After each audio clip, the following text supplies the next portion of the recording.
Hey everyone, welcome to Dave's Bonsai. On today's show, it's the Jade Beastie.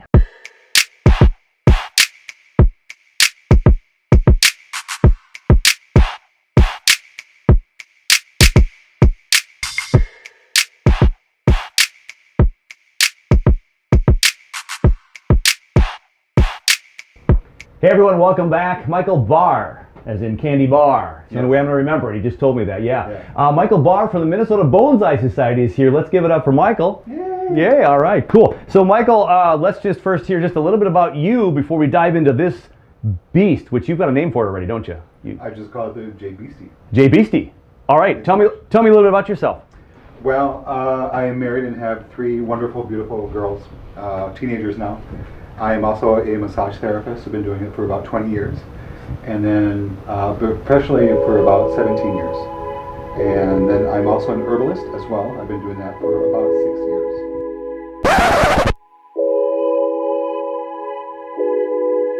So I figured that in about 5 years, my hands are probably going to be useless for massage. So I decided that I need to find something else to do. So bonsai is the way to go. That's a good plan. Yeah, you're gonna. Yeah, what is the average work expectancy of a massage therapist? Massage therapists usually only last for about 3.5 years. Really? Yeah. So turnover pretty high. Well, they wind up working in mills like Massage Envy and Keep in Touch and stuff like that, and so they're working 30 hours a week, back to back to back to back. So they don't have breaks and they don't wind up taking care of themselves properly. Wow. So. Yeah. Wow. Awesome. So you acquired this tree for us to work on, and tell everybody what this is. So this is Crassula ovata, which is called a jade plant or a money tree. It's supposed to bring you good luck depending on where you have it in your home. That kind of stuff. A humongous tree. I am so excited to work on this tree. I've never worked on quite as large of a tree. One of my maples is almost as thick as one of these bases, and that's going to be fun to do some repotting here in a year or two. But wow, this thing is loaded. Looks like there's two trunks in here. Two trunks. One of them is split into three. Yeah. So a left, and then there's splits here for two on the right there, and then this guy back here. And what are we doing? What is the goal before we're done tonight? What do we want to do? Possibly at least pulling them into two different plants or two different trees, and then possibly as an experiment defoliating one of them and see how it goes from there. This is kind of an experiment because all the ones that I've looked online, as far as like changing the soils and turning it into a bonsai tree, not a lot of information out there, so it's kind of an experiment for me as well. Wonderful. So we need to dig in. So we're going to take it out of here, split the two trees up, possibly defoliate one, and get them into a couple of pots here. We got some mica pots on the floor, and go to town. I haven't watered this for about 2.5 weeks, but I'm sure the center is probably still a little bit wet. A little damp. Yeah, that's going to make it easier to get rid of the soil here. And I think also what I've learned with the Portulacaria afras and the jade trees and these succulent type plants is we want them dry to do this work. We also want them dry to defoliate when we first defoliate them, and then we slowly introduce water again. Right. Stresses them out. Says, hey, we need to survive, so they start sending out stuff. Exactly. They start pushing it out. So it's no longer midwinter here, but it shows some of the flowers that they're star-like flowers. In the middle of winter, that's when they bloom if they're in the right temperatures. And that's fantastic. I have yet to see them on any of my jade trees, so that is very, very cool. All right, well, let's get to work. Okay. What a tree, what a specimen of a tree. So it could be just left as a tree like it is in a bonsai pot. It'd be huge. Of course, you have some different opinions on a tree like that. I personally would love to have a tree that big. Part of me doesn't want to just buy a tree that's done. I don't think I would buy a tree that's like ready to just show. Not that that tree is ready to show yet, but I kind of like the process of working on a tree from kind of a younger tree, although I'm also anxious to get some bigger, more mature trees and work on that ramification stage instead of just development. But this beast, he'd like to put it into two trees. He's got two pots. We're going to see what we can get, see what's underneath. When you open up a nursery pot, you just never know what you're going to find. So let's find out what we find. So do we want to go to this side right here? All right. Okay. And there we go. Naturally heavy enough, it's going to squish on itself a little bit.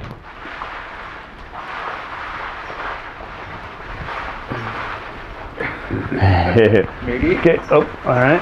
All right. Okay. I just hurt my own chest. Don't hurt your chest there. All right. So I need a better grip here. One more turn. Okay. There we go. So pounding on the pot. Now I got the tree. If you got the pot, or do you want to hold the tree? Oh, here we go. I stopped moving, so. Okay, ready? So you got the tree, I got the pot. There we go. Boom. Nice. Ooh, that's a lot of sand in there. Yeah, it's pretty full of sand there for sure. A little wet on the outside, so this. This might go a lot easier than we think, right? Okay. Yeah. Yeah, there's still that some. Was 2 weeks. With no Yeah, look at that. So there's a good thing to point out. You haven't watered this for 2 weeks. Yeah. And the moment we went an inch down in the surface here, we've got moisture in there.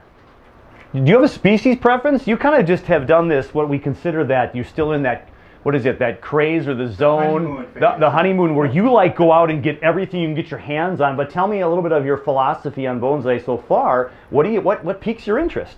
Well, anything that grows and doesn't die is my #1 priority. That's a good place to start. I haven't killed any trees yet, at least not bonsai trees. Right. I killed a couple of air layers that I tried with my own trees in my own yard. Okay.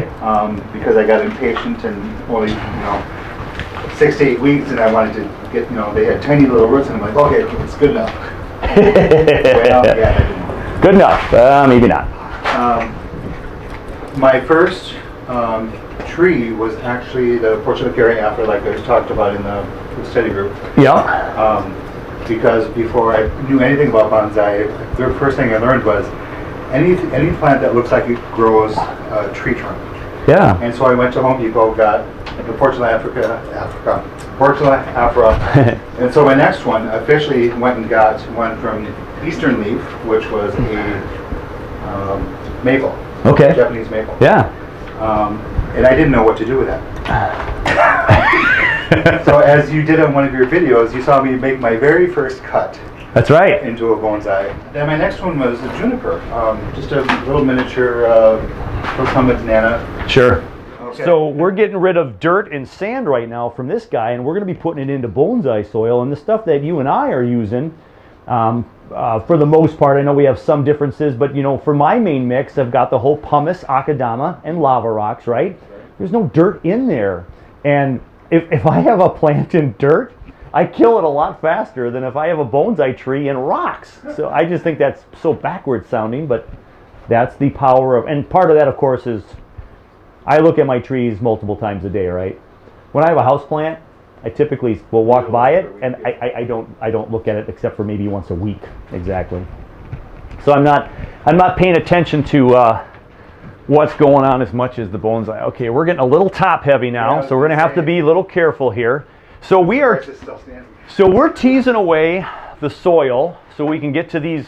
And one of the nice things about these succulents, whether it's the PAs or this jade, you can just cut this anywhere, stick it in bonsai soil, and you're going to get some rooting, right? Right. So it's pretty easy to propagate.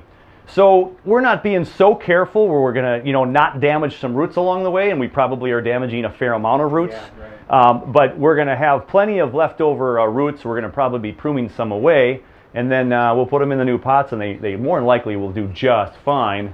But we still want to be careful. We're not just going in here and destroying the whole root system. They were a lot stronger than I thought. I thought they were going to be so delicate and fine. Sure. But I suppose with this whole of a tree, it's well developed.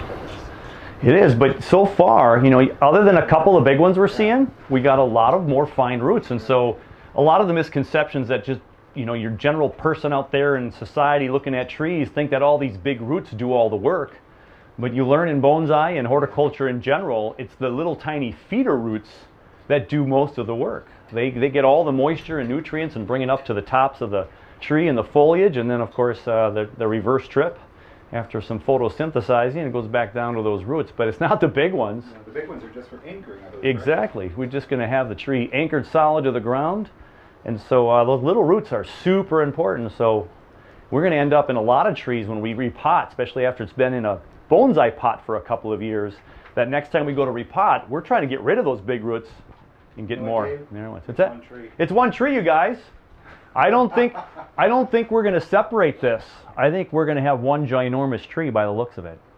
So one of the things about any kind of nursery find is you never know what you're going to get. It's part of the excitement, but I think Michael was looking forward to having 2 trees, and he may have to adjust his thinking a little bit, but it all depends upon, you know, people do root grafts, people do ground layers like an air layer. Right. You could probably cut half of this tree off, Yeah. and I would imagine we could try to root half of this tree. I don't know when it's this large. I do not have that kind of experience, but that would be an interesting study too, but you wouldn't want to lose half your tree. But it looks like so far we are not getting 2 massive sections where we're going to be able to split this in 2, at least at the first glance here, as we're getting deeper on some of these bottom sections here. Huh.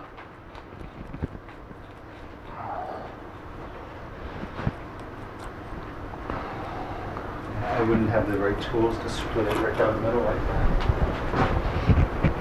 Yeah, when you look at the bottom section over here that you've already peeled away, there, I don't know if it's going to split or not. One of us has to hold on from here on out. I was going to say, maybe we should do a wishbone and pull it apart. We could wishbone it. Now this is a large tree, so it already is huge. But when you work on a tree that's, you know, a third of this size and you make scars, you're going to have 5-10 years for those scars to disappear. I don't know with this large of a tree cut how fast the jade is going to kind of heal over. But from all things that I've seen on the wonderful World Wide Web, I think they heal up pretty darn good. Yeah, I mean, this barely has any scars. No, you can hardly see a scar. And if it was something that was done within the last year, probably. Yeah. So we could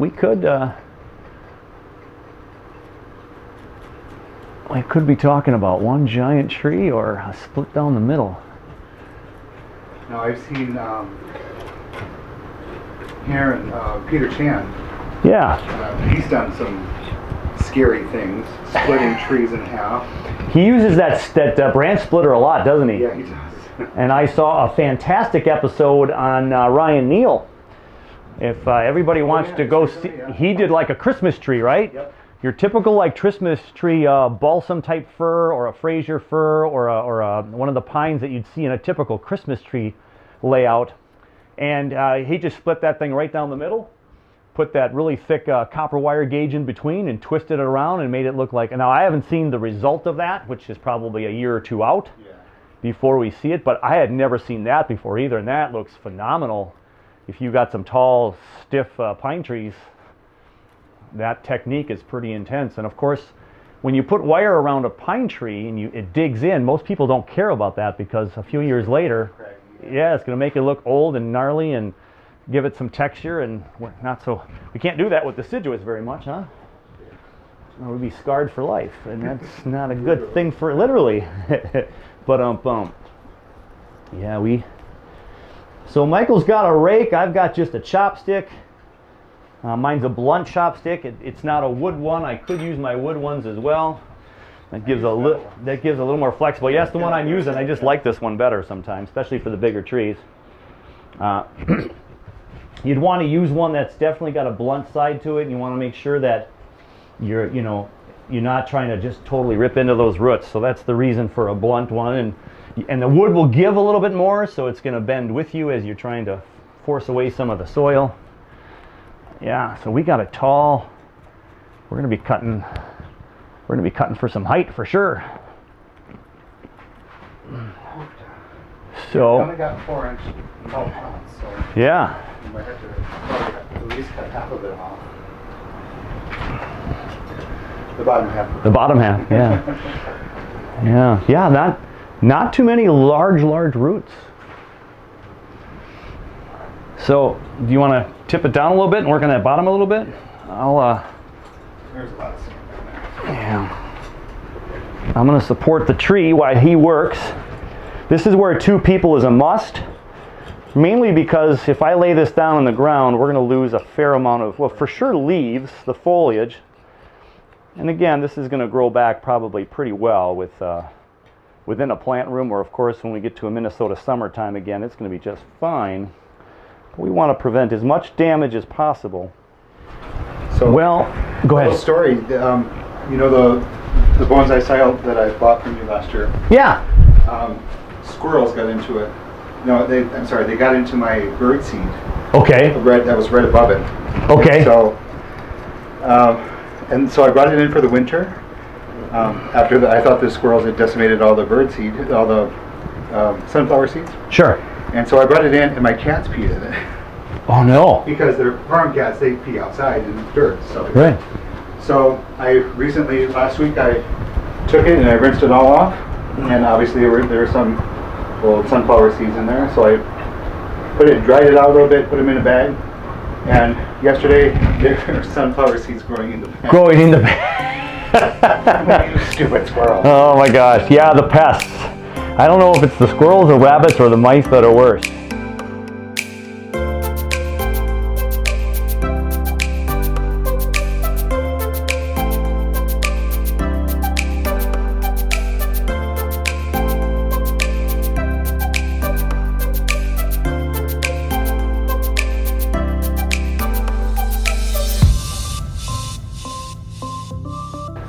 Well, you're going to have to make a decision here. Will you keep it as one? Can we keep it as one? Or do we separate it? And the things to think about here is if we have it one, we obviously are going to have to make it a little less top heavy, right? Yep. If we do that and then get into some nice bonsai soil, the next time you go to repot this, maybe you can try to split it then. Or we just split it now and we try to get it right down the middle and see if you can get 2 trees out of it. What we always try to get is that ramified root system. So you cut this in half, you're going to have a half a root system. And will this side of the tree grow really strong and the other side in the middle all of a sudden kind of die away a little bit? But of course in time, more roots are going to come out of there. So I don't know. Are you feeling bold? Or are you thinking? I am feeling bold. Yeah. Yeah. Because worst case, we might be able to split it right down the middle with this guy. Okay.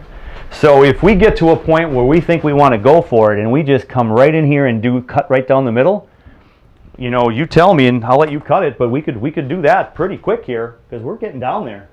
I think we're going to have to. So maybe you should cut off the bottom first. Sure, let's do that. So I will hold again and you do the cutting. So give me that one and this one.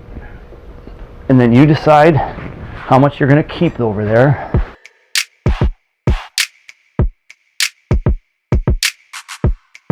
Here we go.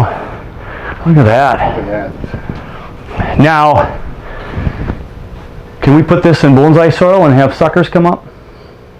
I've not researched this. Could. You might want to save this and Yeah. see what comes up out of the ground out of that. We put Probably in about 2 weeks, something's something's going to come up, right? Yeah. So let's hold on to that. You can put it in any one of these trays here we kept for us. Our next thing is to cut it. You got it. All right. Okay. So I have the trees, and here we go. See, no hesitation, bold. Not going to get anywhere. Go big or go home. I spent the last year weeding for all my other bonsai trees. That's right. Start doing stuff. Okay, they're splitting really nicely. All right, here we go. I got left, you got right. Yep. Okay. Oh, now the dirt comes off. Look at that. Look at that. Beautiful.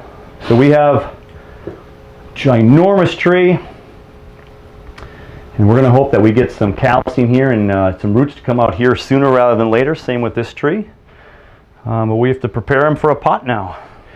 There you have it. We ended up having to cut the tree in half right down the middle. You couldn't see where the two joined below the soil, but when we cut it off, we got half the roots on one side, half on the other. We're experiment. It's kind of a big tree and a little bit more money on here, so it was a little nerve-wracking, but this was all him, and we cut this thing in half. And yeah, now we have to put 2 of them in pots. So that's our next chore, to get these 2 in a pot. Let's do tree number 1 and see how things turn out. What is he going to do for a front? That's going to be your decision. Well, let's see. I think if I have this facing so this will be on the north side of my house, so it'll get morning sun. So if I have this as the front, then hopefully more buds will start. More light, more buds, more root growth down there, and less back there. Right. You know?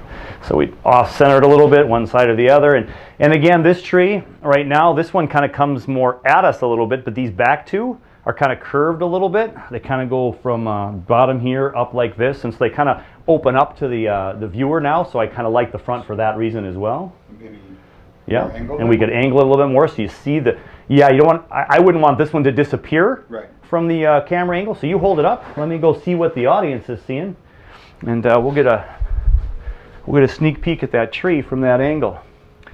Yeah, you could twist it to your left a little bit more even. Like, nope, the other way. I'm sorry, the other left. My right. There you go. And now that just shows. Now I'll let you come back and look at it. Go take a look at that right there. Now the pot's not where it needs to be, but the tree is. So we had it like this. Yeah.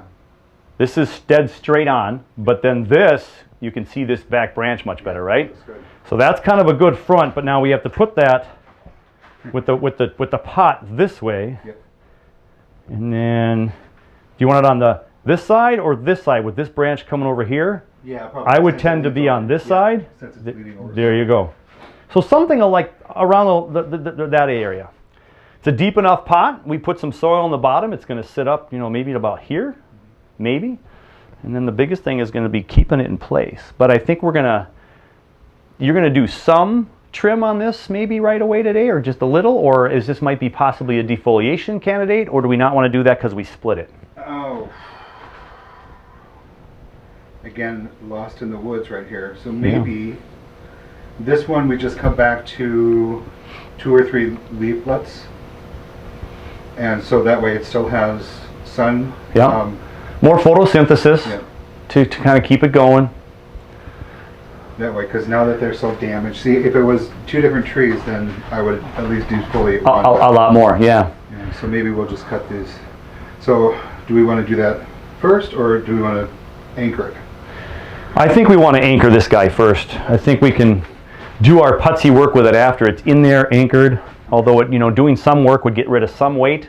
Right. I don't think a couple of pounds of leaves are going to make a difference in how big we are, where maybe we should just try to anchor this in. So Michael and I decided that if the tree's going right here, we want one hole from here. We're going to wrap it around the tree and go to this one. And then this one is going to wrap around the tree this way to come back to here. So we have 2 opposing wires putting pressure on the tree and trying to hold that up nice and sturdy. So the reason why I'm doing this is because I want to make sure that when Michael gets home, that if this gets rattled or not, we don't want like a whole little hole of akadama to fall through the bigger hole of the 2. We got some big holes and little holes, and the big holes just might lose some akadama, and if it does that, we might have some air pockets. And so we'll just put this here for now. It's going to shift a little bit with our wire, but I think we'll make it work. That was probably you. That'll just give us a little extra protection on these big holes. So if you want to go out and get yourself a roll of sheetrock tape, I've had this tape now for 4 years and I haven't even gotten through half of it. You probably won't get through half of it anytime soon. I'm going to be safe than sorry, and I'm going to put this on all the holes since we have it, if you're okay with that. Yeah, that's fine. And this will just fall apart with wiggling and moving at some point, but we're going to have some protection, so that's kind of good.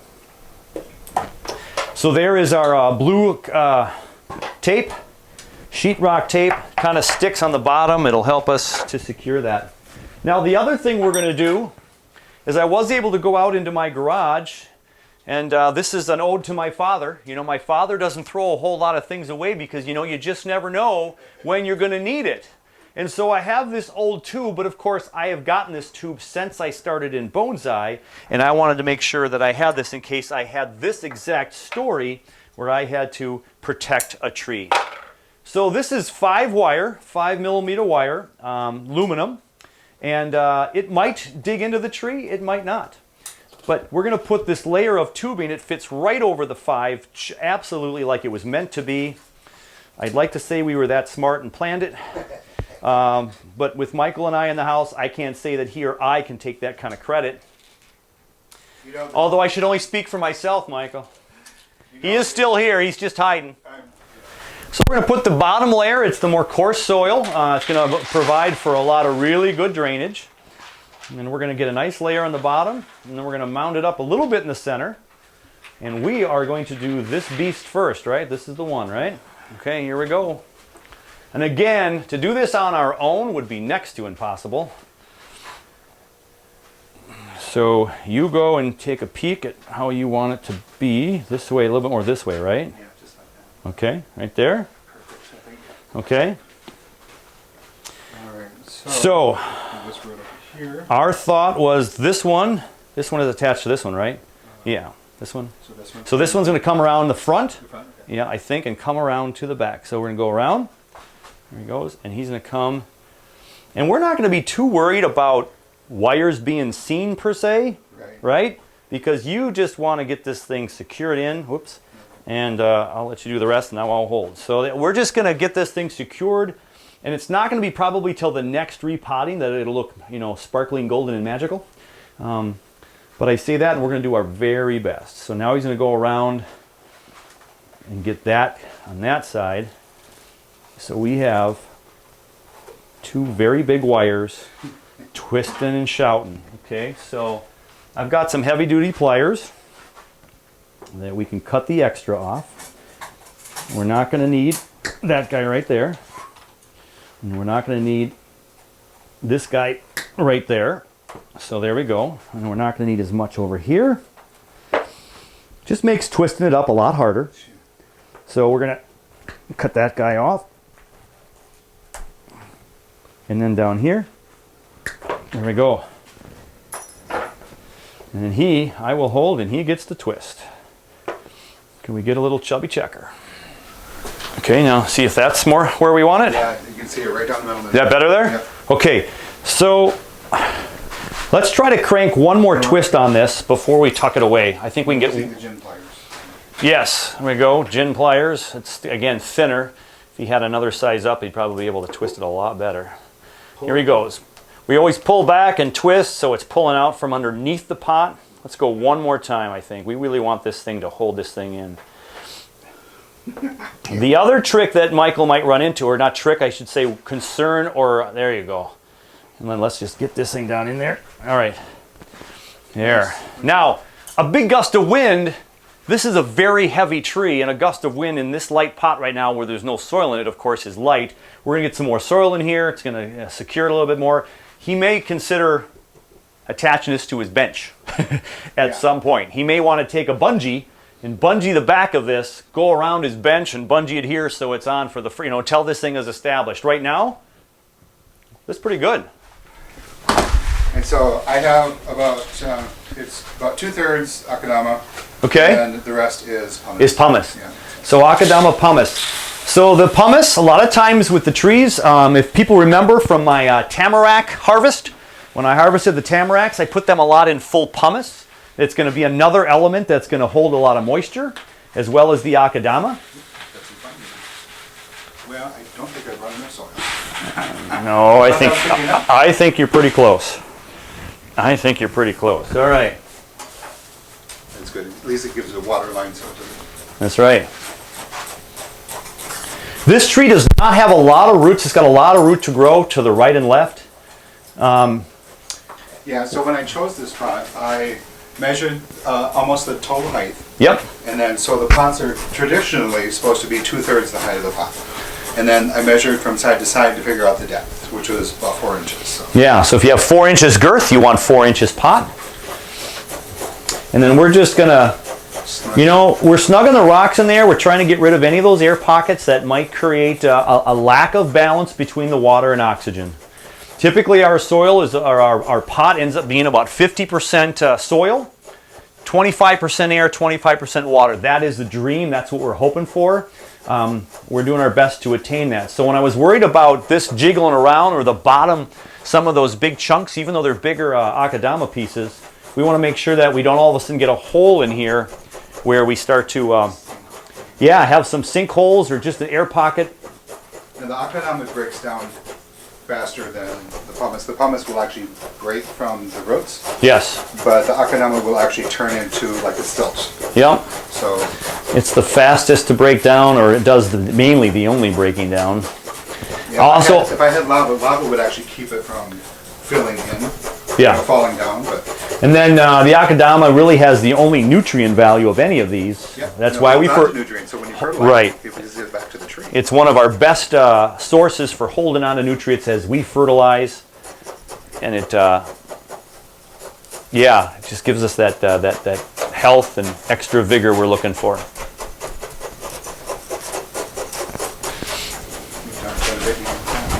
Yeah. Fantastic. You get a little sphagnum moss on there and some moss growing this next summer, that'd be fantastic, huh? All right. So we've got one potted up. Now the question is, what, if anything, do we do to trim this thing up right now and give it a little bit of a haircut? So like you were saying earlier, we're not going to completely defoliate, but what would be your first gut reaction to attack this? What are we going to cut away? What are we going to, how are we going to thin this? We're going to thin this out, not defoliate. Right. So how are you going to thin on it? What do you think about doing? Traditionally, what I found and what I've done with my own jades, my smaller jades, is cutting everything back to 2 or 3 leaves. So, sure. And then next year we can go about taking branches off, and because I noticed there's a big one here that's going inside the tree. There's 2 of them that really go inside the tree. So this yes. one. So that one we would just cut off. We typically don't want branches on the inside. Probably this one here. And he'll keep those to propagate. Woo. Those are huge. So just as a comparison, here we go, everybody. Propagation is thicker than my 2 trees over here. Yeah, okay. I won't cry for too long. All right. So as we work on this together then, if we grab any branch here, any defoliation, now this leaf right here is just fallen off, okay, we take that off. Anything that's growing on the inside right here or straight up, I'm going to get rid of that one right there because it's going up towards this branch. And so we've thinned that out a little bit. This is growing right towards the viewer right here, so I can cut that one off. And if we actually, Michael, just cut all the big leaves off, that would be one thing right there. That would thin the tree out a lot, and we got all the smaller leaves compared to like this big guy right here, right? I mean, even that can work too. Depends upon if you want to keep that as a part of the structure, of course. You should just be able to twist them off. You should be able to, yeah, if it's in of course, if I think the moisture there are they going to hold it a little bit long? Yeah, probably. Since there was still water in there.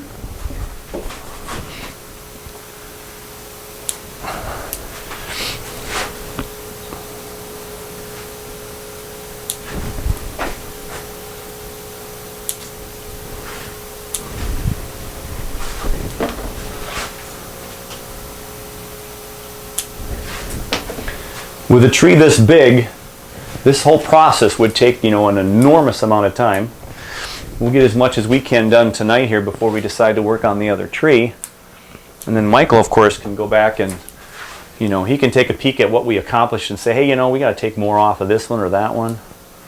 There's nothing saying we have to finish it all tonight. So yeah, technically we're going to thin this tree out. We're thinning it out so it can ramify better. More light will get through to maybe make the branches grow where we want them to grow. And right now we're also concerned about the weight of this tree a little bit, so we want to make sure we're getting this thing a little bit down in weight so it won't be so threatening to fall over on his bench. This is going to go next to my patio door, south-facing window as soon as I get home. Right away. And hopefully the cats won't try to get it. If we were in the summertime and we did this, we could probably just defoliate the entire thing, and then it would start to you know, go crazy. So you can really decide what you want to to keep growing. Yeah, because then you can actually work on the branches themselves. That's right. Testing, testing. All right. Making sure we can still hear us talk.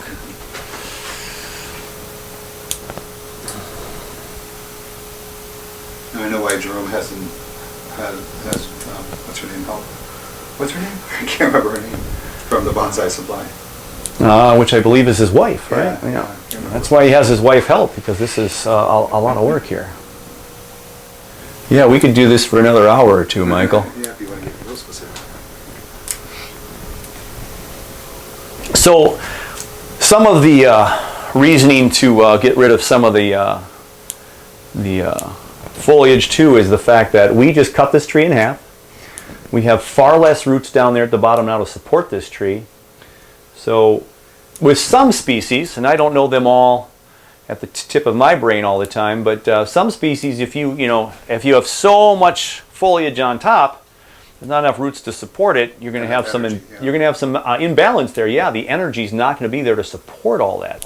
Having all the leaves up top, you get that early photosynthesis process to really kick those energies back into the roots to help them to fill out, right?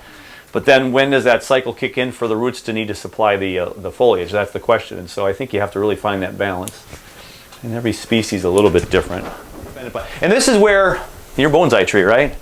What you do to it compared to what I do with it, you might decide something completely different. This guy right here could probably go, right? This is coming towards the camera. Yep. And it's inside branch. This one you probably don't even need. No, and it's shaded out by the rest of it. And it's not going to grow that much, so you could cut that one out too. You could do that even now if you wanted to.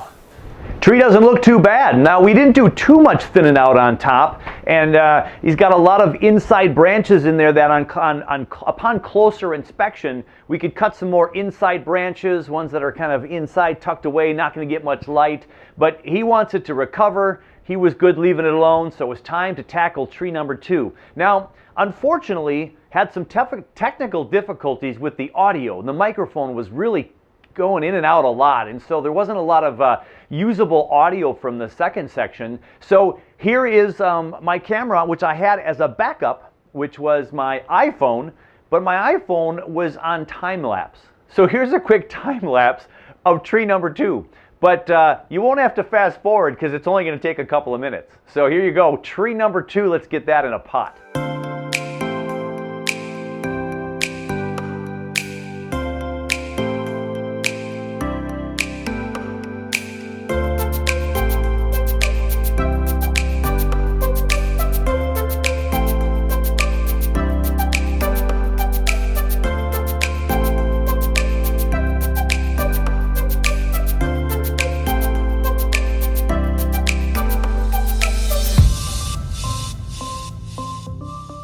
He's got 2 great trees that could become spectacular trees. So again, the audio wasn't usable on that, just bits and pieces. And so here's what I'll let you know. For this last little section here, as I show you some of the video but not the audio, what I said about both trees at some point, but I think mainly about this second tree, is that we really didn't bring the tree down at all. He didn't prune anything back in height. And that's okay. He likes the trunk thickness. And if he likes the height of the tree, he could leave it that tall and let it ramify and ramify.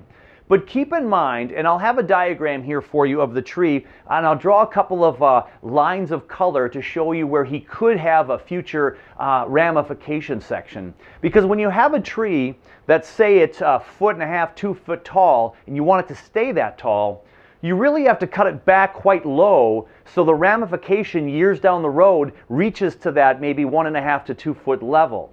So again, you have to kind of imagine the tree much smaller and then have the ramification. So these 2 trees have some decent ramification at the top, maybe quarter of the tree, maybe not even that much.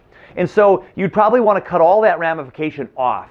So if he was really gutsy next year in the summer, I would recommend that he would cut the tree almost a third of it off, if not more, a third or even a half. Then it's going to ramify down there, and then you'll have more ramification a little higher, and then even more a little higher, so you get to that final stage. So you don't want to take this exact tree right now and let it ramify from here, because then the tree's going to gain another 6 to 8 to 10 inches, maybe more. If you want it that big, fine. if you like the ramification down below.